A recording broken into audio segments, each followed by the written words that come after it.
천년왕국과 빅보자 심판. 요한계시록 20장 1절에서 15절 말씀입니다. 또 내가 보매 천사가 무저갱의 열쇠와 큰 쇠사슬을 그의 손에 가지고 하늘로부터 내려와서 용을 잡으니 곧 옛뱀이요 마귀요 사탄이라. 잡아서 1000년 동안 결박하여 무저갱에 던져 넣어 잠그고 그 위에 임봉하여 1000년이 차도록 다시는 만국을 미혹하지 못하게 하였는데 그 후에는 반드시 잠깐 노일이라. 또 내가 보좌들을 보니 거기에 앉은 자들이 있어 심판하는 권세를 받았더라. 또 내가 보니 예수를 증언함과 하나님의 말씀 때문에 목배임을 당한 자들의 영혼들과 또 짐승과 그의 우상에게 경배하지 아니하고 그들의 이마와 손에 그의 표를 받지 아니한 자들이 살아서 그리스도와 더불어 1000년 동안 왕노릇하니 그 나머지 죽은 자들은 그 1000년이 차기까지 살지 못하더라. 이는 첫째 부활이라. 이 첫째 부활에 참여하는 자들은 복이 있고 거룩하도다. 둘째 사망이 그들을 다스리는 권세가 없고 도리어 그들이 하나님과 그리스도의 제사장이 되어 1000년 동안 그리스도와 더불어 왕노릇하리라. 1000년이 참에 사탄이 그 옥에서 놓여 나와서 땅의 사방 백성 곧 곡과 마곡을 미혹하고 모아 싸움을 붙이리니 그 수가 바다의 모래 같으리라. 그들이 지면에 널리 퍼져 성도들의 진과 사랑하시는 성을 두르매 하늘에서 불이 내려와 그들을 태워버리고 또 그들을 미혹하는 마귀가 불과 유황못에 던져지니 거기는 그 짐승과 거짓 선지자도 있어 세세토록 밤낮 괴로움을 받으리라. 또 내가 크고 흰 보좌와 그 위에 앉으신 이를 보니 땅과 하늘이 그 앞에서 피하여 간데 없더라. 또 내가 보니 죽은 자들이 큰 자나 작은 자나 그 보좌 앞에 서 있는데 책들이 펴 있고 또 다른 책이 펴졌으니 곧 생명책이라. 죽은 자들이 자기 행위를 따라 책들에 기록된 대로 심판을 받으니 바다가 그 가운데에서 죽은 자들을 내주고 또 사망과 음부도 그 가운데서 죽은 자들을 내주매 각 사람이 자기의 행위대로 심판을 받고 사망과 음부도 불못에 던져지니 이것은 둘째 사망 곧 불못이라. 누구든지 생명책에 기록되지 못한 자는 불못에 던져지더라. 할렐루야. 우리 하나님께 감사와 영광의 박수를 드리겠습니다. 함께 기도하시고 하나님의 말씀 보겠습니다. 사랑하는 아버지, 은혜를 감사합니다. 주께서 보여주시는 하늘의 비밀을, 성령의 감동을 우리가 깊이 느끼기를 원합니다. 주께서 부족한 종을 뒤에 감추시고 하나님의 음성을 선포하여 주옵소서. 예수님의 이름으로 기도했습니다. 아멘. 요한계시록 전체가 상당히 이해하기가 쉽지 않은 책이지만 그 중에서도 계시록 20장은 상당히 어려운 책입니다. 보통 성도들에게 요한계시록 하면 생각나는 것이 뭐냐고 물어보면 아마 14만 4천, 왜냐하면 이단들이 그걸 워낙 많이 다뤘기 때문에, 또 666, 그리고 오늘의 본문에 나오는 천년왕국입니다. 이 천년왕국 주제 때문에 이 계시록 20장은 신학자들 사이에서 가장 논란이 많은 장이 되었습니다. 실제로 천년왕국이라는 말은 이 성경 말씀에 없어요. 다만 6절 하반절에 1000년 동안 그리스도와 더불어 왕노릇하리라고 되어 있을 뿐입니다. 그래서 신학자들이 편의상 천년왕국이라는 표현으로 부릅니다. 자, 그런데 이 천년왕국과 예수님의 재림 시기를 놓고 신학적으로 크게 입장이 세 가지로 갈리죠. 1000 years, 천년이 왕국이 시작되기 전에 예수님의 재림이 있을 것이다 라고 하는 것이 바로 전천년설입니다. 그러나 천년왕국 뒤에 예수님의 재림이 올 것이다. 이건 후천년설이죠. 간단하죠? 천년왕국 전에 예수님의 재림이 온다. 전천년설. 천년왕국 후에 예수님의 재림이 온다. 후천년설. 명쾌한 설명이죠. 그래서 이 후천년설은 특히 지금 역사가 천년왕국을 향해서 흘러가고 있으며 천년왕국이 이 땅에 임한 후에 예수님이 재림하신다는 입장이기 때문에 굉장히 낙관적인 세계관을 갖고 있습니다. 세상이 점점 살기 좋아진다는 생각입니다. 당연히 이 논리는 시대적인 상황이 굉장히 좋을 때, 사람들이 자신감이 있을 때 많이 유명해집니다. 19세기 초반에 미국에서 굉장히 유명했죠, 후천년설이. 왜냐하면 미국이 그때 서부 개척하고 있었거든요. 그래서 젊은 나라답게 그냥 팍팍 퍼져가면서 사람들이 자신감에 넘쳐 있었어요. 우리가 하나님의 나라를 확장해 간다. 그런데 그에 반해서 이 전천년설은 천년왕국 전에 주님의 재림이 있을 것이다. 그것은 계시록 20장의 메시지를 문자 그대로 해석한 것입니다. 그래서 이 전천년설은 천년왕국 전에 주님이 재림이 오기 때문에 이때까지 세상은 점점 갈수록 안 좋아진다고 봅니다. 세상은 전쟁과 기근과 여러 가지 문제로 점점 안 좋아져서 주님께서 재림하셔서 이 모든 것을 끝내고 천년왕국을 셋업하신다고 합니다. 당연히 이 시대 상황이 절망적이고 어려울 때, 그래서 19세기 중반 남북 전쟁이 터지면서 미국이 후천년설에서 전천년설로 많이 가죠. 이 세상에 희망이 없구나, 하나님의 나라가 임해야 되는구나 라는 그쪽으로 많이 돌아섰습니다. 반면에 또 천년왕국이 미래에 있는 것이 아니라 지금 이 시대에 우리가 이미 누리고 있다는 것이 이제 무천년설의 핵심입니다. 무천년설을 사실 한국말로 한자로 이 없을 무자를 갖다가 앞에다 붙여서 마치 천년이 없다는 것 같은데 그런 것은 아니고, 이 천년이라는 숫자가 실제 숫자가 아니고 상징수라고 보는 거예요. 실제로 천년이라는 숫자가 아니고 어떤 상징적인 기간으로 봅니다. 후천년설은 신학자들 사이에서도 성경적인 입지가 이제 많이 부족해서 대부분 정통 기독교에서는 전천년설과 이 무천년설을 믿습니다. 결론부터 말씀드리면 이 두 입장 중에 어느 한 가지를 택해도 상관이 없습니다. 여러분이 자라난 교회 백그라운드에 따라서 아마 대부분 이 둘 중에 하나일 거예요. 그러면은 새로운 교회 입장은 어떤 것이냐, 이 입장을 정하는 게 중요한 게 아니에요. 왜냐하면 이게 본질적인 문제가 아니기 때문입니다. 세례와 침례 같은 거예요. 둘 다 옳죠. 이거 가지고 머리튀기 쳐지기 우리가 싸울 필요가 없죠. 성경이 본질적인 문제는 명쾌하게 말해놨어요. 예수님을 믿어야 구원받는다. 예수님은 반드시 재림하신다. 재림의 때는 하나님 아버지만이 아신다. 이런 것은 명쾌하게 타협의 여지가 없이 밝혀놓았지만, 본질적으로 중요하지 않은 것은 성경이 명확하게 얘기하지 않았기 때문에 이 전체 성경적인 배경을 가지고 추측할 뿐입니다. 그래서 이 비본질적인 문제를 가지고 교회가 서로 분열하고 대립되어서는 안 됩니다. 성경 본문에 나타난 것을 어떠한 시각으로 해석하는가에 따라서 입장과 시각 차이가 날 수도 있습니다. 제 개인적으로는 전천년설에 상당한 공감을 표시하고 있긴 하지만 무천년설 쪽에 상당히 무게를 두고 있습니다. 중요한 것은 이 계시록 20장에 이 천년을 문자적으로 보느냐 상징적으로 보는가가 중요합니다. 전천년설을 믿으시는 분들도 상당히 무게가 있는 것이, 이 계시록 전체를 문맥 그대로 형성한다면 이 전천년설의 이론이 맞아요.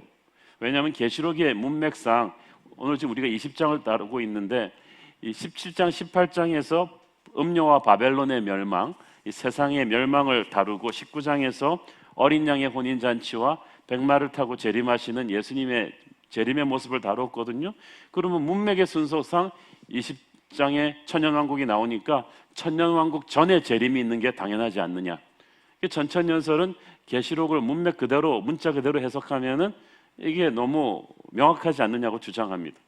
자, 그런데 이 요한계시록이라는 책의 특수성을 조금 염두에 둘 필요가 있는 것이, 요한계시록의 이 순서가 우리가 생각하는 역사의 순서대로 3차원적인 시간에 과거, 현재, 미래로, 그러니까 삼국시대 다음엔 고려시대, 고려시대 다음엔 조선시대 이렇게 오는 게 아니에요. 왜냐하면 계시록의 환상은 어떤 논리적인 페이퍼를 하나님이 주신 것이 아니라, 요한이 반모섬에서 하늘의 환상을 봤더니 하나님께서 하늘의 창문을 이곳저곳 열어주신 거예요. 여러분 이렇게 쉽게 말하면 컴퓨터 윈도우에서 팝업 창을 몇 개 띄워주신 거란 말이에요. 이 팝업 창을 띄는데 여러분 이때까지 우리가 공부했듯이 어떤 거는 현상에서 막 지진이 일어나고 기근이 일어나고 이러는 땅의 현상들이었는데 또 저쪽으로 가보면 어둠의 세계에서 용들이 있고 마귀가 꿈틀거리고 있고 또 보면 하늘의 문이 열리면서 그 배경에서 하늘의 성가대와 천군 천사들이 있는 하늘의 모습이 보이고 막 어지럽게 보여요. 그러니까 이게 이렇게 4차원적인 팝업창으로 툭툭툭툭 보여주는 거란 말이에요. 그래서 계시록 1장, 2장, 3장, 4장이 우리가 생각하는 과거, 현재, 미래로 계속 왔다고 문자적으로 해석하는데 좀 무리가 있습니다. 또 한 가지 이 계시록은 묵시문학입니다. 묵시문학이라는 것은 박해받던 시대에 태어난 문학이라는 거예요. 박해받던 신학에 태어난 문학의 특징은 박해자들이 알지 못하도록 은유법으로 많이 표시합니다. 상징과 심볼로 많이 표시합니다. 우리 그룹의 사람들은 너무나 쉽게 풀 수 있지만 그 백그라운드 지식이 없는 사람들은 잘 이해할 수가 없는, 게다가 이 요한이 본 이 계시가 하나님이 하늘에서 보여준 이 스펙테클한 비전이기 때문에 인간의 언어로 채 표시가 안 되는 상징이 많다는 것을 우리가 봐야만 합니다. 그래서 이 심볼과 숫자들을 해석하는 구약 성경적인 배경과 유대의 셈법인 게마트리아에 대한 이해가 필요하다고 우리가 이때까지 많이 다루었죠. 그래서 우리가 이 14만 4천도 진짜 14만 4천 진짜 숫자가 아니고 구원받은 모든 백성들을 가리키는 상징의 숫자였다는 것을 배웠고, 666도 바코드가 아니고 베리칩이 아니고 그것은 그 게마트리아 셈법에서 히브리 알파벳을 끌어 모아서 카운트했을 때 네로 황제, 네로 더 시저를 상징하는 이름이라는 걸 배웠습니다. 그래서 이 천년 왕국에 또 이 유대인의 셈법에서의 천년은 아주 많다는 뜻입니다. 그래서 실제 천년이라기보다는 아주 긴 어떤 기간을 상징하는 거예요. 왜 이게 실제 천년이 아니냐 하면 모든 이단들이 이걸 실제로 해석해서 이 이단들이 가장 많이 나온 때가 인류 역사에서 AD 1000년이에요. 밀레니엄, 첫 번째 밀레니엄이죠. 그래서 AD 900년부터 1000년 사이 이단들이 굉장히 많았어요. 천년 왕국이 끝났다는 거죠. 그 다음에는 언제겠어요? 21세기 오면서. 다미선교회를 비롯해서 수많은 종말론 이단들이 1990년서부터 21세기로 넘어오면서까지 막 태어났던 것은 이런 배경을 깔고 있는 거예요. 이 천년이라는 숫자를 실수로 해석하게 되면은 그런 무리가 따른다는 것입니다. 자, 이 중요한 것은 이 천년이라는 기간이 언제 시작되는가 보는 거예요. 1절부터 3절까지를 읽겠습니다. 시작. 또 내가 보매 천사가 무저경의 열쇠와 큰 쇠사슬을 그의 손에 가지고 하늘로부터 내려와서 용을 잡으니 곧 옛 뱀이요 마귀요 사탄이라. 잡아서 1000년 동안 결박하여 무저경에 던져 넣어 잠그고 그 위에 임봉하여 1000년이 차도록 다시는 만국을 미혹하지 못하게 하였는데 그 후에는 반드시 잠깐 노일이라. 자, 이 1000년의 시작이 언제죠? 용이 잡히는 때예요. 그렇죠? 용이 잡힌다. 용이 결박당한다? 이때를 상징하고, 천년이 끝나는 때는 언제요? 끝날 때 용이 잠깐 놓입니다. 놓이다가 거대한 아마겟돈 전쟁을 통해서 멸망하게 되죠. 이것이 천년이 끝나는 때예요. 자, 그런데 여기서 또 무저갱이라는 말이 나오죠. 무저갱은 지옥이 아닙니다. 무저갱이라는 것은 지금 이 용이 잡혀서 완전히 힘이 제압당한 상태를, 어떤 상태를 표현하는 거예요. 자, 그렇게 본다면은 여기에 대한 용이 잡힌다는 것이 어떤 의미인가? 천년이 시작이 되는 용이 잡힌다는 것이 어떤 의미인가가 창세기 3장 15절에 나오죠. 시작. 내가 너로 여자와 원수가 되게 하고 내 후손도 여자의 원수가 되게 할 것이다. 내 그의 발꿈치를 상하게 할 것이니라 하시고, 꿈치를 상하게 할 것이라 하시고. 자, 그런데 여기서 보세요. 지금 하나님이 너라는 것은 사단에게 말씀하고 계신 거예요. 그러니까 네 후손이 여자의 후손과 원수가 된다고 할 때 여자의 후손은 예수 그리스도를 말합니다. 예수 그리스도께서 사단의 머리를 상하게 한다 그랬는데 한국말로 좀 너무 부드럽게 표현했어요. 영어로 뭐라고 돼 있어요? He will crush your head. crush라는 말이 무슨 뜻이죠? 제가 쉽게 번역한다면 아작을 낸다는 뜻입니다.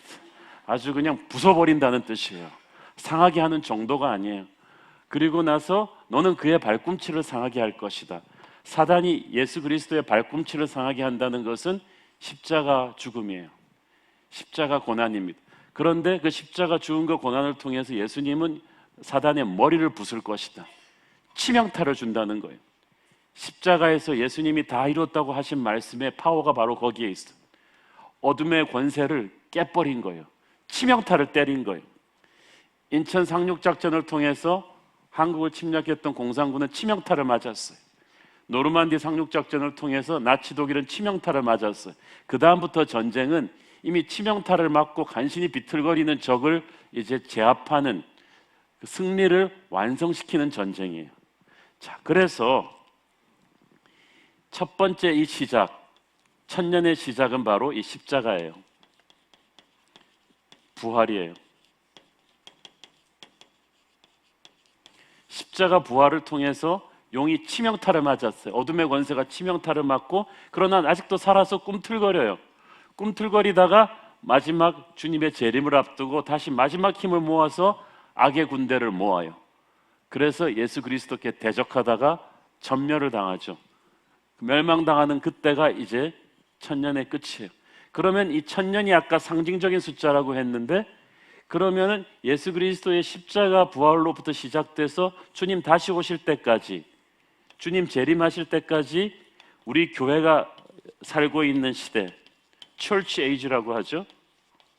우리가 지금 이 천년 안에 이미 들어와 있는 것입니다. 그러니까 다시 정리하면 천년 왕국은 앞으로 올 시기가 아니라 지금 이미 우리가 그 안에 들어와 있어요. 주님이 초림 때, 다 처음 오셨을 때 십자가 부활을 통해서 용의 머리를 부수고 사단의 세력에 치명타를 가해서 용은 이제 돌이킬 수 없는 패배를 통해서 죽어가고 있지만 그 남아있는 잔세력의 발악으로, 그러나 아직도 하나님의 백성들을 공격하고 유혹합니다. 그래서 우리는 이미 승리해서 승리를 누리고 예수의 권세로 세상을 장악하지만 이 남아있는 꿈틀거리는 어둠의 세력의 반격과 맞서 싸우는 영적 전쟁의 시기에 와 있는 거예요. 그래서 이 기간은, 우리가 지금 살고 있는 때는 하나님의 나라가 이미 임했지만 아직 완전히 완성되지 않은 때입니다. 그래서 영적인 승리와 능력을 갖고 있지만 동시에 그 영적인 전쟁을 아직도 치러야 되는 그런 단계에 있는 거예요. 자, 4절 5절 계속해서 읽습니다. 시작. 또 내가 보자들을 보니 거기에 앉은 자들이 있어 심판하는 권세를 받았더라. 또 내가 보니 예수를 증언함과 하나님의 말씀 때문에 목배임을 당한 자들의 영혼들과 또 짐승과 그의 우상에게 경배하지 아니하고 그들의 이마와 손에 그의 표를 받지 아니한 자들이 살아서 그리스도와 더불어 천년 동안 왕노릇하니 그 나머지 죽은 자들은 그 천년이 차기까지 살지 못하더라. 이는 첫째 부활이라. 자, 여기서 첫째 부활이 뭘까요? 이 첫째 부활은 영적인 부활이에요.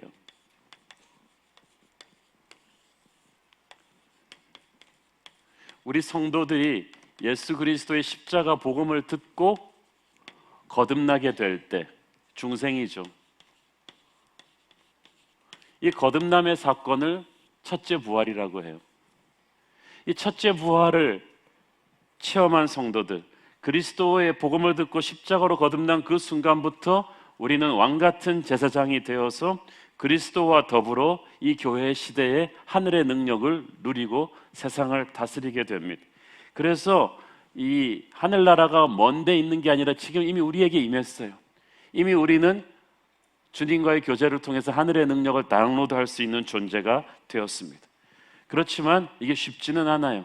하늘의 능력으로 우리는 승리한 군대이지만 어둠의 권세와 아직도 맞서 싸우는 끊임없는 영적인 전쟁을 벌여야 되는 거예요.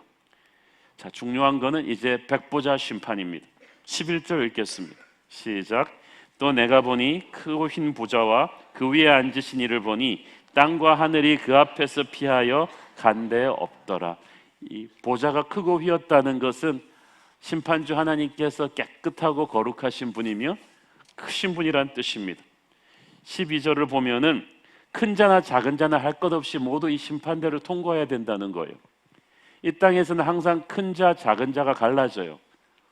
부자들은 좋은 자리에 앉고 좋은 집에 살고, 가난한 자들은 그렇지 못해요.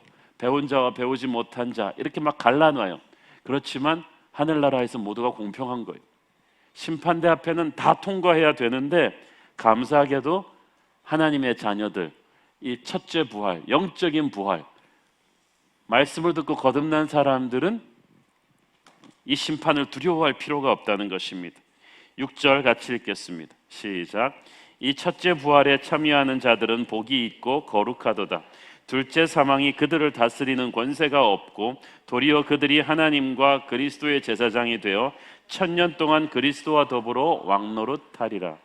자, 여기서 중요한 게요, 첫째, 성경은 두 가지의 죽음을 얘기합니다. 첫 번째 죽음은 육의 죽음이에요. 두 번째 죽음은 영의 죽음이에요. 여기서 둘째 사망이라고 말하는 것이 영의 죽음을 말하는 거예요. 많은 사람들이 이거를 깨닫지 못해요. 그래서 자살하는 많은 사람들이 유서를 남길 때, 이제 좀 쉬고 싶어. 난 정말 이해가 안 가요. 진짜 고통은, 노동은 그때부터 시작될 텐데 이제 좀 쉬고 싶어. 이제 모든 것을 내려놓겠어. 내려놓긴 뭘 내느라, 그때부터 올려놔야 되는데. 그러니까 사람들이 육체가 죽으면 끝난다고 생각하니까 그러는 거예요. 그러나 그 뒤에 두 번째 죽음, 영의 죽음이 있다는 아는 사람은 자살을 못해요. 여러분 지금 혹시 생각하고 있는 사람은 마음을 갈라먹기를, 두 번째 죽음이 있다는 거예요. 육체의 죽음은 순식간이면 끝나는데 이 모두가 우리가 다 가야 되는 죽음이죠. 그러나 영의 죽음은 달라요. 영원히 고통이 계속되는 지옥의 죽음이 또 기다리는 거예요. 이 영의 죽음으로부터 열애받을 수 있는 유일한 사람은 첫째 부활, 성령으로 거듭난 사람들만이 누리는 축복입니다. 자, 이 계시록에서 우리가 다루기 싫지만 반드시 다뤄야 되는 문제가 지옥의 실체예요. 영어로 가장 무서운 욕이 뭔지 아세요? 지옥에나 떨어지라는 말이에요. 근데 그걸 영어로 그냥 그대로 이렇게 써요. Go to hell이에요. 근데 제가 정말 이해를 못하는 거는, 예수님도 하나님도 안 믿고 지옥도 천국도 없다는데 이 욕하면 싫어요. 왜 이런 심한 욕을 하냐? 아니, 지옥이 없다면서. 그런데 왜 두려워하냐는 거예요. 왜 싫어하냐는 거예요. 지옥이 있는 걸 모든 사람은 영적으로 알아요. 하나님을 안 믿는 사람들도 지옥 가라 그러면 싫어해요. 여러분, 이 지옥은 그러나 반드시 존재합니다. 그런데 지옥은 인간을 위해 예비된 곳이 아닙니다. 마태복음 25장 41절 시작. 또 왼편에 있는 자들에게 이르시되 저주를 받은 자들아, 나를 떠나 마귀와 그 사자들을 위하여 예비된 영원한 불에 들어가라. 마귀와 그 사자들을 위해 예비된 영원한 불에 들어가라. 여러분, 그러니까 지옥은 하나님이 마귀를 집어넣으려고 만든 곳이지 인간을 집어넣으려고 만든 것이 아닙니다. 그러므로 하나님이 사람을 지옥으로 보내는 것이 아니고 인간이 마귀를 선택해서 그냥 지옥으로 떨어지는 거예요. 자신의 죄값을 치르는 것입니다. 자, 지옥은 분명히 있습니다. 그리고 그것은 남의 일이 아니고 내게 다가올 현실입니다. 13절부터 15절까지 같이 읽습니다. 시작. 바다가 그 가운데서 죽은 자들을 내주고 또 사망과 음부도 그 가운데 죽은 자들을 내주매 각 사람이 자기의 행위대로 심판을 받고 사망과 음부도 불못에 던져지니 이것은 둘째 사망 곧 불못이라. 누구든지 생명책에 기록되지 못한 자는 불못에 던져지리라. 돈 있다고 권력 있다고 예외가 아니에요. 착한 일 한다고 예외가 아니에요. 누구든지 그냥 가만히 있으면 지옥에 가게 돼 있어요. 가만히 있으면 지옥에 가게 됐는데 거기서 빠져나오려면 뭔가 해야 돼요. 그렇죠? 자, 여러분, 핵심은 어린 양의 생명책에 이름이 있느냐 없느냐예요. 명단에 이름이 있느냐 없느냐. 제가 미국에서 대학교 졸업할 때요, 미국 대학교 졸업식 굉장히 유명한 그 세계적인 각자도 와서 대표 연설하고 아주 웅장합니다. 오디토리움에. 그럼 수천 명 사람들이 있는데 졸업생들이 가운 입고 쫙 이렇게 멋있게 서 있으면 이제 총장님이 그 호스트가 이름을 부르면 이제 총장님 따라 가서 졸업장 받고 쫙 이러고 사진 찍는 거예요. 그런데 이제 저는 역사 전공인데 버클리 역사학과가 예일대 다음으로 크거든요. 그래서 이렇게 학생들이 많은데 저는 미국 외교사 전공 분야인데 이렇게 서 있는데 내 이름을 안 부르는 거예요. 다 친구들이 나갔는데 느낌이 있잖아요. 앞으로도 안 부를 것 같아. 그래가지고 이게 이상하다 싶어서, 근데 제 옆에 있는 애들 것도 한 6명을 안 불러요. 그래서 저기서 순서 진행하고 있는 조 교수를 불렀어요. 우리 이름이 없는데 이건 미스테이크가 아닌가. 그랬더니 이 조교가 막 가서 뛰어가는 거예요. 막 논하더니 오는 거예요. 진짜 니네 이름이 없다는 거예요. 너무 막 놀래고, 왜 이름이 없냐 그랬더니 그 졸업장 명단이 없다는 거예요. 아니 분명히 다 성적도 받고 다 했는데 왜 없냐. 막 서러운 거 있죠. 나 13살 때 이민 가가지고 축구하고 미국에서 그렇게 막 고생하면서 그 대학 가가지고 그렇게 막 일해가지고 장학금 받았고 졸업했는데, 아니 졸업장을 명단에 이름이 없어. 그래가지고 막 화도 나고 섭섭하기도 하고 막 그래가지고 조교한테, 분명히 내 논문까지 본 조교가 당신이 어떻게 나를 모른다고 할 수 있냐. 그래서 너를 비롯해서 H로 시작하는 라스트 네임을 가진 사람들 6명 이름이 컴퓨터 에러로 삭제됐다는 거예요. 그럼 써라. 여기서 지금 우리 이름을 써서 총장한테 줘라. 제가 권위 있게 얘기했더니 이 사람이 얼어가지고 썼어요. 그래가지고 그걸 이름을 줘가지고 그렇게 이름을 주로 불러가지고 제가 나가서 졸업한 사람이에요, 제가. 그래서 저는 이때까지 버클리 대학에 동창생으로서 한 번도 기부한 적이 없어요. 그때 상처가 막 남고 내 이름을 뺐다는 거죠. 근데 그때 당혹스러운, 이루 말할 수가 없어요. 전산애로인데. 자, 그런데 대학교 졸업생 명단에는 이름이 빠질 수가 있지만 최후 심판 날에 어린 양의 생명책에 이름이 빠져 있으면 그때 진짜 빼도 박도 못합니다. 그때는 어떻게 할 수가 없어요. 하나님의 어린 양의 생명책, 거기에 이름이 있느냐 없느냐에 따라서 천국과 지옥과 영혼과 지옥이 완전히 갈리는 거예요. 심판대 앞에 딱 2종류의 책들이 펼쳐져 있다고 했어요. 우리 12절 같이 읽겠습니다. 시작. 또 내가 보니 죽은 자들이 큰 자나 작은 자나 그 보좌 앞에 서 있는데 책들이 펴 있고 또 다른 책이 펴졌으니 곧 생명책이라. 죽은 자들이 자기 행위를 따라 책들에 기록된 대로 심판을 받으니. 자, 책들이 펴져 있다 그랬어요. 그죠? 책들이 쫙 펴져 가지고 막 있어요.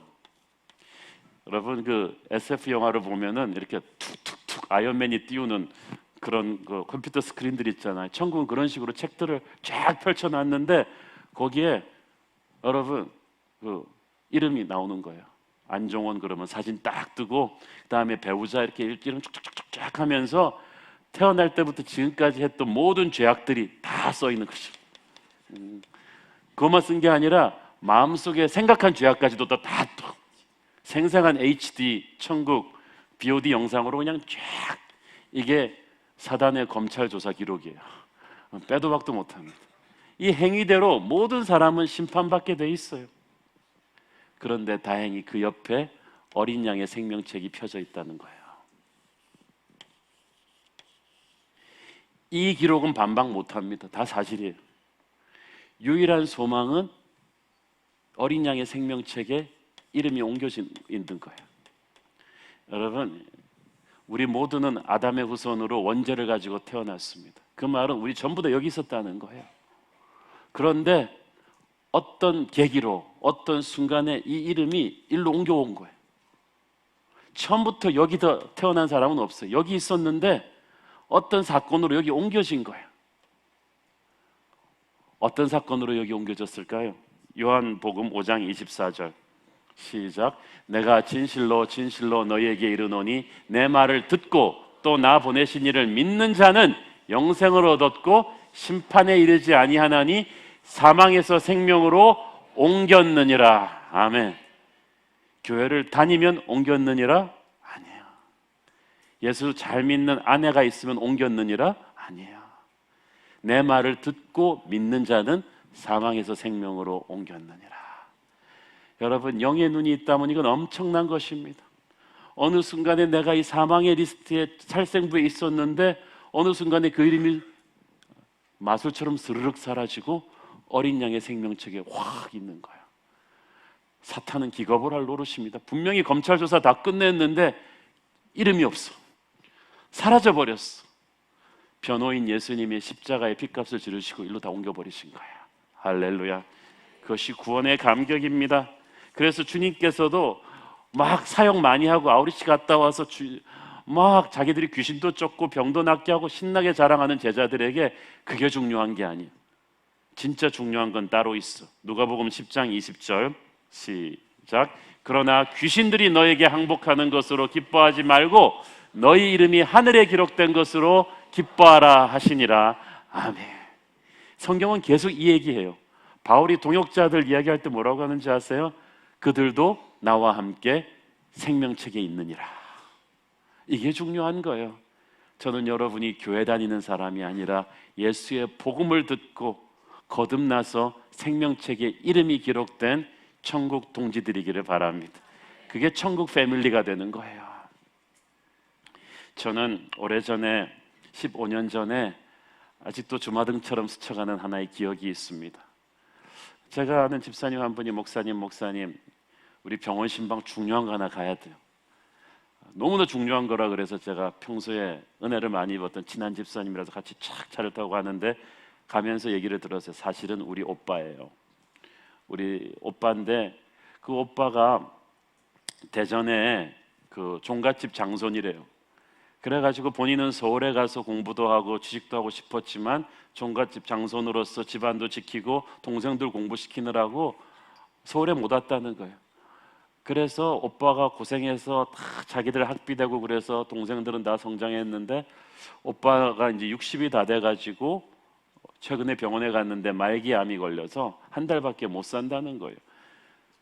그런데 오빠가 지금 그래서 삼성병원에 있는데 오빠가 죽기 전에 예수님을 영접했으면 좋겠다는 거예요. 그래서 뭐 내가 뭐 그렇게 어렵겠냐 그러는데 한 가지, 오빠가 목사들을 안 좋아한대요. 기독교에 대해서 대단히 배타적이라는 거예요.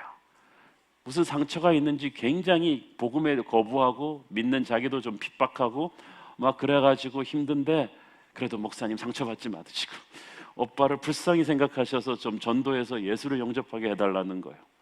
그래서 제가 기도하고 가는데 하나님께서 마음을 주셨어요. 내가 오늘 나의 탕자를 품에 안을 것이다. 그런데 병실 문을 딱 열고 들어가는데 저기서 그냥 이 60대 그 형형한 눈빛의 남자가 나를 딱 쏘아보는데 만만치 않아요. 그냥 이 눈에서 포스가 찌르륵 오는 거예요. 그리고 그 포스가 적대적인 포스예요. 별로 나를 좋아하는 것 같지 알잖아요. 딱 보면은 대단히 목사를 싫어한다는 것을 내가 온몸으로 느끼는 그런 눈빛이 쫙 오는 거예요. 나를 좋아하는 사람 만나기도 지금 시간이 없는데 이렇게 나를 싫어하는 분을, 그렇지만 이렇게 쫙 가가지고 기도하고 가서 얘기를 했더니 이 얘기 저 얘기 하는데 의외로 그 독결이 눈빛이 싹 풀리면서 얘기를 잘하세요. 한참 이 얘기 저 얘기 하다가 이분이 갑자기 주섬주섬 사진을 한 장 꺼내는 거예요. 굉장히 낡은 사진이에요. 뒤에다 막 테이프 오려 붙이고 그래갖고 붙인 사진이에요. 보니까 그때부터 35년 전에 대전 지역에 UBF라는 선교단체의 그 대학생 성경 공부 모임이랑 이분이 젊은 날에 같이 찍은 사진이에요. 그러면서 이분이 하시는 말이, 목사님, 제가 사실은 젊은 날에는 이렇게 열심히 성경 공부하는 모임에도 나갔던 사람입니다. 저 생짜가 아닙니다. 그런데 어느 날 예수 믿는 사람들한테 상처를 받고 발을 뚝 끊었대요. 그래서 이 예수 믿는 사람들의 겉다르고 속다른 위선에 자기가 상처를 받고 목사도 싫고 교회도 싫고 예수 믿는 사람도 싫고 그래서 하나님도 싫어서 35년을 그냥 예수 믿는 동생도 핍박하고 그러면서 이렇게 살았다는 거예요. 그런데 이 종합진단 받으러 서울의 큰 병원에 오면서 무슨 생각인지 자기가 이 사진 하나를 옛 앨범에서 꺼내서 들고 왔다는 거예요. 자기도 모르겠대요. 그 말기암으로 한 달밖에 못 산다는 얘기를 듣고 정말 충격받고 슬픈데, 목사님이 왔는데, 제가 보통 목사들 싫어한대요. 교회를 싫어하는데 목사님 만나니까 꼭 옛날부터 아는 사람 만난 것 같고 이 사진을 생각이 났다는 거야.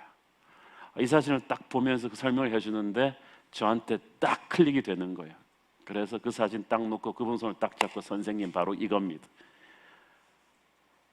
사람이 10년 된 사진 갖고 있기도 힘든데 선생님이 그렇게 교회를 싫어한다면서 어떻게 이 사진을 35년을 가지고 있습니까? 그리고 이 사진을 갑자기 저한테 왜 보여주는 것입니까? 이건 하나님이 선생님을 35년 동안 추적해 온 것입니다. 선생님은 하나님을 버렸지만 하나님은 선생님을 버리지 않았습니다. 그리고 선생님도 하나님을 사랑하고 있었습니다. 사랑하지 않았다면 이 사진 찢었을 텐데 갖고 있었다는 말이에요. 그리고 왜 이걸 목사한테 보여줍니까? 선생님 그동안 힘들었죠. 35년 동안에 하나님을 떠난 게 아니라 그냥 교회를 떠난 거죠. 하나님 믿는 사람한테 실망한 거지 선생님은 하나님을 버린 게 아닙니다. 선생님은 지금 그 하나님을 만나셔야 합니다. 그리고 그분 손을 붙잡고 복음을 전했어요. 예수 그리스도께서 얼마나 아름다운 분이시고 당신의 죄를 위해서 돌아가셨고 그 예수 그리스도를 당신은 오늘 믿음의 결단으로 믿어야 된다는 것, 자기 인생의 보좌에서 자기가 내려오고 예수 그리스도가 앉으셔야 된다는 그 믿음의 고백을 하시겠습니까? 하겠습니다. 그리고 제가 인도하는 대로 영접 기도를 했습니다. 그리고 눈을 뜨는데 눈가에 눈물이 촉촉히 적셔있습니다. 그날 금종성 씨 거듭났어요. 근데 딱 그 영접 기도를 하는 그 순간에 제 마음에 하늘의 문이 쫙 열리면서 아버지의 품이 느껴지는 거예요. 근데 본인도 느끼나 봐요. 웰컴 홈, 집으로 돌아오신 것을 환영합니다. 선생님, 예수님께서 이제 선생님을 영원히 놓지 않을 것입니다. 두려워하지 마십시오. 쭉 울어요. 한 주일 있다 전화가 왔어요. 병상 세례를 받고 싶다는 거예요. 삼성병원에 원목 많은데 또 구태여 저를 또 콜해가지고, 그것도 주일 오후에 세 군데서 설교하고 피곤해 죽겠는데 꼭 주일날 한옥 목사님한테 받겠다. 가보니까 막 대전에서 가족들 다 올라왔어요. 그래가지고 저는 병원 세례 그렇게 거창하게 하는 거 처음 봤어요. 그냥 온 동네 사람들 다 불러가지고 꽃 주면서 머리에다 물을 붓는데, 세례 처음 받아보니까 이제 그 물을 붓는데 얼마나 물을 붓냐 그러더라. 그래서 이때까지 본인이 저지른 죄의 무게에 맞춰서 붓는다. 알아서 부으시라고 물을 이따만큼 막 부었지. 그러니까 거의 물 반 눈물 반으로 그냥 쫙. 그런데 세례 받을 때 세례 문답하면서 처음부터 끝까지 우는 사람은 처음 봤네. 문답하는데 정말 하나님이 이 사람을 질문하는 것 같아요. 그리고 딱 당신은 사랑받기 위해 태어난 사람 찬양을 부르는데 그냥 본인의 얼굴에 그 도끼가 싹 사라지고, 야, 비포 앤 애프터, 야, 마귀가 변하여 천사가 되는 얼굴이에요. 그냥 하늘의 영광이 가득해. 본인이 그래서 딱 떠오르는 찬양, 그때 우리가 같이 불렀죠. 나 이제 왔으니 내 집을 찾아. 이 사람이 35년의 그 종갓집 장손으로서 느꼈던 모든 프레셔와 스트레스와 책임감과 하나님을 알면서도 하나님한테 등 돌리고 살았던 그 세월이 순식간에 막 클로즈업 되면서 자기도 엉엉 울고 저도 울고 주위 사람도 다 울고, 전 딱 알았어요. 그 물세례와 함께 성령 세례가 그 자리에서 임한 거예요. 제가 그 옆에 동에 또 다른 환자 신방 가는데 자기도 같이 가겠다고 환자복 입고 쫄쫄 이거 따라오는 거예요. 그래갖고 왜 오냐 그랬더니 자기도 도움이 될까 해서. 진짜 도움이 됐어요. 그분은 초기 암이었는데 막 절망적인 생각을 하고 막 죽고 싶다 그러니까 옆에서 이 사람이 막 지원사게 가는 거예요. 나는 말기암이라서 한 달밖에 못 사는데도 이렇게 예수 믿고 좋은데 그 정도 가지고 뭘 그렇게 하냐 그러면서 목사님 하는 대로 예수님을 믿으라고 막 그래가지고 권위에 눌려서 이 사람도 예수 믿고 그러면서 자기 병동 사람 다 전도했어요. 전도는 말기암 환자가 하니까 이 파워가 있는 거죠. 그리고 놀라운 것은 자기 어차피 죽을 건 병원에서 안 죽고 고향에 돌아가서 죽겠다. 그래서 저는 한 달밖에 의사가 못 산다 그랬으니까 한 3주 있다가 임종예배 드릴 줄 알았어요. 한 달, 두 달 가는데 안 돌아가셔요. 8개월이 지나서 돌아가셨어요. 그런데 한 달마다 들려오는 소식은 엄청난 소식이었어요. 종갓집 장손이고 그 동네 완전 유지니까 그 동네 사람들 다 전도하고 우리 집 이제부터 제사 안 드린다 그러면서 그냥 사돈네 8촌까지 다 전도하고 그 동네 사람들 다 교회 같이 출석하고 완전히 주변을 뒤집어 놨어요. 그리고 돌아가시기 2주 전부터 이제 숨이 가쁘기 시작했죠. 전화를 했는데 아직까지도 기억이 나요. 목사님, 이제 다 끝나. 이제 내가 정리가 됐습니다. 하나님이 왜 8개월을 더 살게 했는지 알겠습니다. 목사님이 말씀하신 대로 사랑의 추적자이신 주님을 만났고 나는 이제 두렵지 않습니다. 어린 양의 생명책에 내가 있습니다. 내가 이제 거기 가서 목사님을 기다릴 것입니다. 그동안 감사했습니다. 진짜 감사할 거예요. 저 그동안 수고했거든요. 날마다 기도하면서 그랬는데 제가 아직도 기억나요. 그 전화 끊고 2주 있다가 그 주일 아침, 제가 그날을 왜 기억하냐면 거인들의 발자국 원고를 출판사에 넘긴 날이거든요. 그리고 잠을 얼마 못 자고 주일날 아침에 설교하려고 이 반포대교를 넘어갔는데 전화를 받은 거예요. 오빠가 어제 새벽 2시에 돌아가셨습니다. 또 오빠가 돌아가시기 전에 목사님한테 고맙다고 전해달라고 했습니다. 자기 마음이 평안하다고 했습니다. 어린아기처럼 편안하게 돌아가셨습니다. 딱 그 소식을 딱 듣는데 반포대교 건너는데 하늘을 딱 보는데 금종성 씨가 있는 거예요. 하늘문이 있는 거예요. 주님의 품에 안겨 있는 그 모습이 쫙 보이는 거예요. 마치 전화가 있다면 제가 어린 양의 생명책에 있습니다. 그 모습이 쫙 보이는데 지금도 제 가슴에 천국의 확신이 가득가득 오는 거예요. 사랑하는 여러분, 이것이 구원입니다. 이 구원은 완전합니다. 하나님은 어린 양의 생명책에 한 번 옮긴 사람을 절대로 캔슬시키지 않습니다. 어떤 분들은 두려움이 많아가지고 이거 취소되면 어떠지? 그 하버드 서울대 들어간 아이들의 악몽이 그거래잖아요. 갑자기 학교에서 전화 와서 전사 내로로 네가 실수로 들어온 거다. 나가달라. 제 친구는요, 부흥 강사가 와서 영접기도 시킬 때마다 일어났어요. 예수 믿고 천국 갈 사람 손들어. 그럼 일어나는 거예요. 제가 알기로 그 친구는 한 10번 구원받았을 거예요. 그때마다 일어날 필요 없어요. 어린 양의 생명책에 기록된 사람은 삭제되지 않습니다. 우리는 천국에서 다시 만나게 될 것입니다. 저는 그래서 이 계시록 20장의 핵심이 전천년설이냐 무천년설이냐 후천년설이라는 게 아니에요. 중요한 건 주님이 반드시 오신다는 사실이고 심판이 있다는 사실이며 그 심판에서 살아날 수 있는 유일한 길은 예수 믿어서 어린 양의 생명책에 기록되는 그 길뿐입니다. 그러므로 이 요한계시록의 메시지를 가슴에 새긴 사람은 자신이 그 어린 양의 생명책에 있는가를 확인하고 자신의 이름이 있다면 그걸로 안도할 것이 아니라 주변의 사람들을 전도해야 됩니다. 저는 지난 2주 전에 우리 교회 옆 네이처 아파트 단지에서 저희 교회 그 W 서초 공동체 성도님 한 분이 어린이 전도 축제를 했어요. 이분이 어떤 분이냐면 작년 2013년도에 50명을 전도하겠다고 마음먹고 실행했어요. 2014년도에는 100명이 목표예요. 근데 본인 말로는 아주 순조롭게 가고 있다고 합니다. 이분에게 순을 줬을 때 순원을 안 줬는데 순전히 본인이 전도한 자매들로 8명을 순원을 또 만들었어요. 그 어린이 전도 행사에 총 300명의 이 네이처 어린이들이 왔다고 해요. 7월 5일 날은 이제 전도 초청 행사를 70명을 예상했는데 150명이 이제 올 거라고 합니다. 본인 혼자 이 일이 너무 커지니까 우리 교회 SOS를 청해가지고 우리 교회 주일학교 뉴젠이 붙고 여성사역이 붙고 공동체가 붙어가지고 하는데요. 요즘같이 전도 안 하는 때에 한 성도가 불같은 이 구령의 열정으로 이렇게 전도한 게 300명 어린 양의 생명책에 그 나이에 벌써 300명을 옮겨 놓는다. 얼마나 엄청난 일입니까? 제가 그 얘기 듣고 부끄럽더라고요. 전도는 프로그램으로 하는 게 아니거든요. 제가 그래서 어저께 우리 당회에서 우리 장로님들한테 그 얘기 나누면서 우리 교육자들한테 나누면서 이런 건 주님이 우리 교회에 주시는 메시지다. 내년부터는 우리가 전도 사역팀을 만들어야겠구나. 그래서 이렇게 전도의 열정을 가지고 있는 성도들을 구심점으로 해서 온 교회가 전도 본부를 만들어서 구령의 열정을 회복해야겠구나. 그게 계시록의 실천이죠. 그래서 어린이, 청소년, 대학 청년, 장년, 노인 할 것 없이 우리가 정말 뜨거운 가슴으로 복음을 전해야겠구나. 그게 주님이 원하시는 거구나. 그게 요한계시록 설교를 몇십 주 동안 제대로 들은 성도들의 적용이겠구나. 저는 그 생각을 하게 되었습니다.